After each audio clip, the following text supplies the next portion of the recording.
That might be good for everybody, I guess. But okay, a few things that I did make some notes of. First of all, I mean, just the general mix of some direct instruction, going through some things overall to set the tone, putting up some videos, using activities. It was just a really powerful mix all the way through, right from the beginning to the end. And I think everybody was sort of engaged and really involved because of that. Just that variety, very, very powerful and very well done. There are a lot of things I just write the slides right from the beginning to the end. Very powerfully done, easy to follow. Some of the things I mentioned last week, they were spot on with those kinds of issues, like not putting too many words on a slide. Definitely there was, that was very, very clear. Having easy to follow graphics on their slides. The whole thing flowed, and I think part of the flow came from the fact that you guys obviously spent some time designing slides and putting them together and thinking about how do we do this so we can flow. Like I noticed that talking about the speaking points, where you just have speaking points on your slides, Gaia in particular, both of them really, but Gaia right at the beginning, I noticed where she would put up, the slides had points on them. She'd look at them just briefly, but then turn back. And because of the fact that there was only 1 or 2 words on those slides on each point, she could just look and then talk about it. Look back, talk about it. Oh, did I lose my place? No, okay. And keep going. Because you only have a few words, it makes it easier for you guys to follow it, A, and also B, it makes it easy for her to talk from key points. Because she doesn't get overloaded with all the text on the slides. I noticed that when Michael was writing, he'd sort of take the suggestion to heart of having the notes in front of him, right? And so he was looking down, got a little nervous a few times, looked down a little bit, maybe more than would have been necessary had he not been nervous. Okay, I noticed there was a little nervous laughter there. That's okay. I mean, it's not criticism. I noticed you were a little bit nervous, but the paper saved him in the sense that he was able to keep going because he's got it in front of him. Right? Oh, yeah, okay, I'm here. Right? And the other thing that was good, and this is a great thing to do, is just, I like the way they were very honest all the way through. Like, well, I haven't actually read all this, but I got this information. That's actually powerful because if you do that with the kids, too, the kids can know it's okay to say I don't have all the information about this. Remember, we're not sages on the stage, so that model is gone. All right? And Mike, they're very comfortable in saying, I have, this is what I have. And I don't have all of it. Maybe I'll read that book later. I've read part of this, so on, right? That was very powerful. Just letting people know what kind of information you did have. Okay. A few things. One of the things I noticed, you two guys are both a little bit like me in that you're powerful voices. Like you're sort of, this and very strong projection in terms of your voice. So it's kind of, you might have to back off a little bit sometimes with students, okay? Not really a criticism, just something to be aware of. Excuse me, how do you back off? It's hard. I think what you have to do is you can just, sort of consciously speak a little bit quieter sometimes. If you notice that students are getting a little overwhelmed, you just tone the volume down a little bit. Another thing you can do is you can ask the students, ask them questions. That'll tell you whether, hey, are they following you? Okay. Actually, Sister Rose wrote this, and I really laughed too loud. but it's funny because, it depends what you're trying to do. See, they're talking about creativity, and, so this projection is important, And yeah, there's always a fine line. And you know what I always say, because I think Jeff makes a good point with his question, is how do you back off? And to be honest with you, it's okay to be conscious of it, to have that awareness, but don't let it become like this little critic in the back of your head, saying, don't, because I mean, to be honest with you, I've had to do that to a certain extent, because a lot of people always say, well, I don't understand, I don't understand the language, I don't understand, because of some people with the lower levels of English, and what I've done is I've kind of made a decision, I've made a compromise.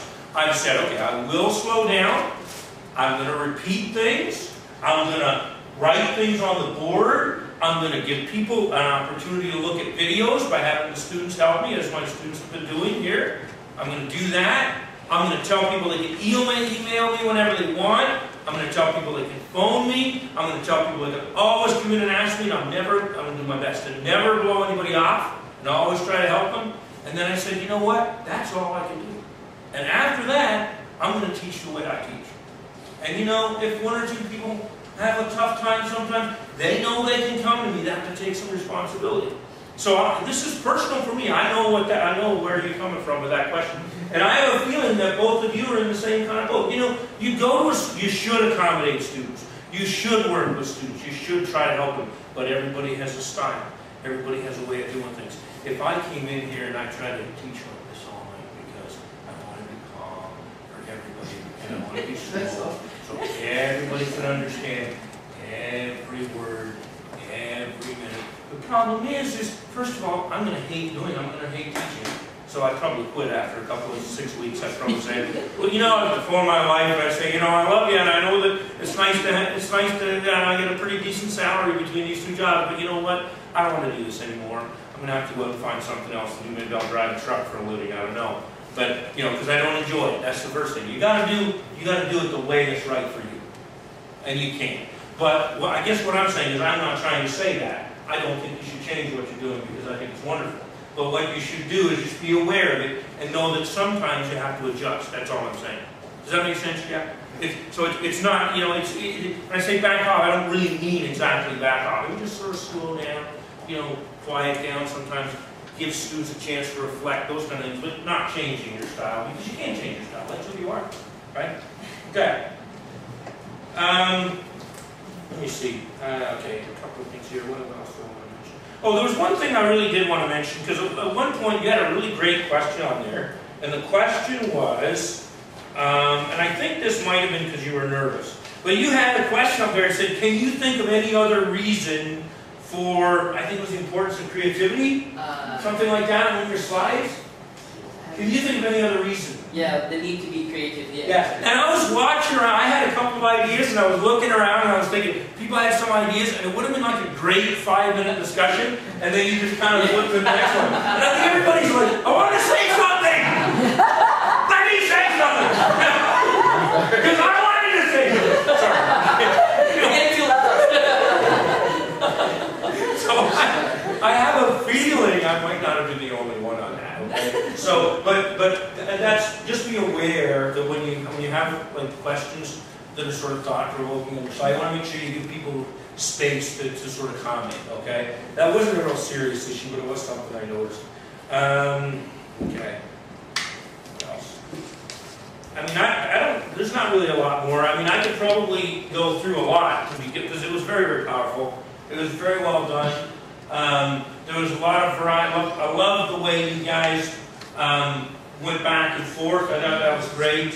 You had some good role definition there, and the activities were great. Those 3 activities. The only thing I would make, and this is not, again, this is sort of an add-on. This guitar activity when you did the singing and that.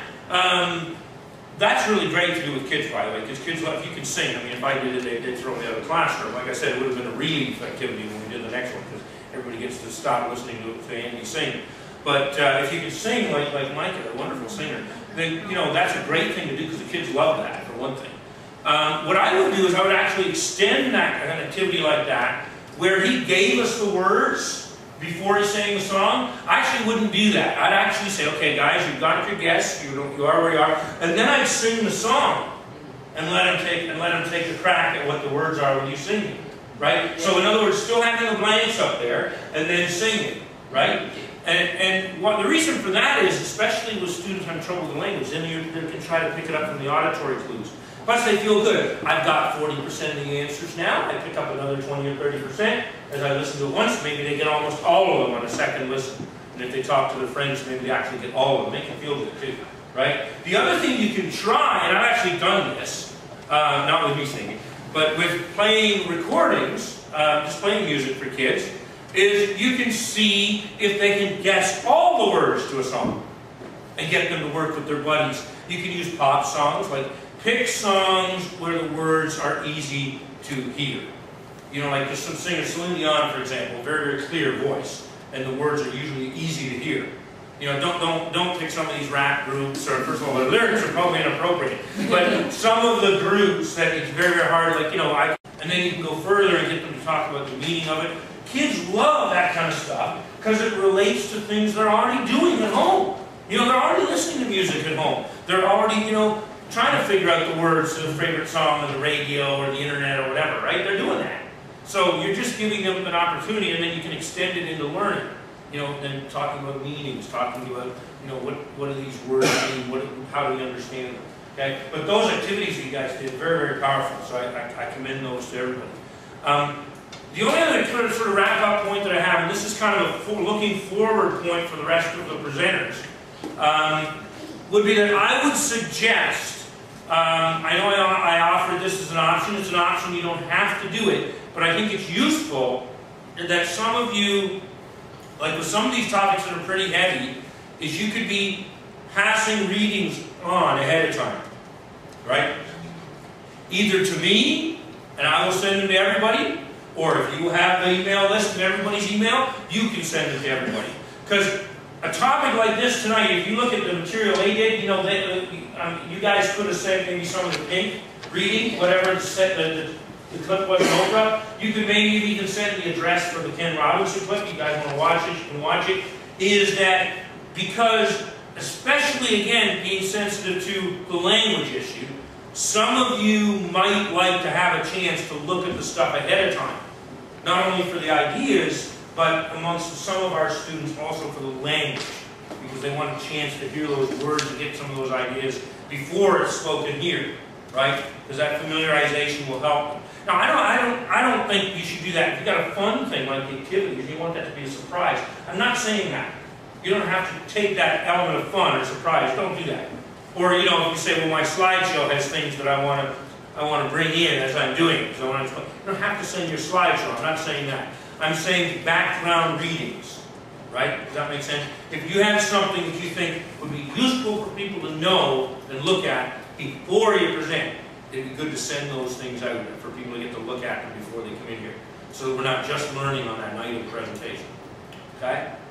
Any questions on anything I've said? Right, guys, I think it was a great job. I got a lot out of it, and I think everybody else did here too. You guys did really fantastic. Give me a hand.